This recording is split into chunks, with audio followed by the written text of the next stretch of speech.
how do you develop, that mentality, a successful player, playing in these times, where players, through what they've earned, they're really, they can really have an impact, financially on the world, on the culture.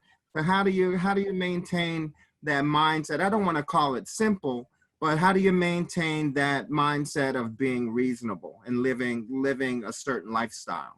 I think it just depends on the individual and where you stand. And that's something that a lot of people don't understand. There are some people that you make enough money that they can do these things, right? They can live this life, this lavish lifestyle. You have to act your wage. And that applies to NFL players and as much as it applies to really everyone. And for me, I grew up in a situation where, it was a struggle for us. My mom was always robbing people to pay Paul. And so I didn't know financial literacy in terms of being taught how to budget, how to save, but I knew what I didn't want to do. And I knew that wasn't the thing. So I was comfortable even back then coming up knowing that, okay, you have everything you need. My mom's doing everything she can to provide for us. Whenever I had the opportunity to work and provide for myself, I'm going to live within my means and prioritize things. And I was never really a materialistic person because, one, we couldn't really afford it, but I learned that it didn't really matter and there were other things that were more important than material things. And so when I made it to the NFL, learning and getting into this new space, it was like, all right, I'm here now. I remember Herm Edwards was who you were referencing about his story of one car, one watch, that really stuck with me. But then also Steve Ashadi was said to me one day, he was like, do you want to live like a king for a day or do you want to live like a prince forever? Because too often, and from the outside looking in and actually even playing in the NFL, you hear from players who struggled, they spent their money, they may have lost it all, they may have gone broke.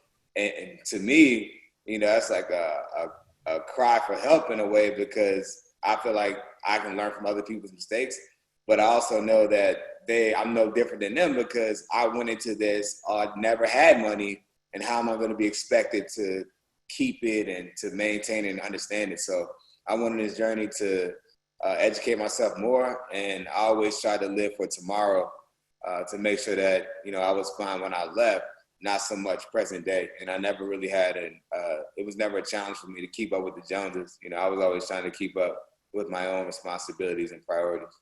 Yeah, that's great advice.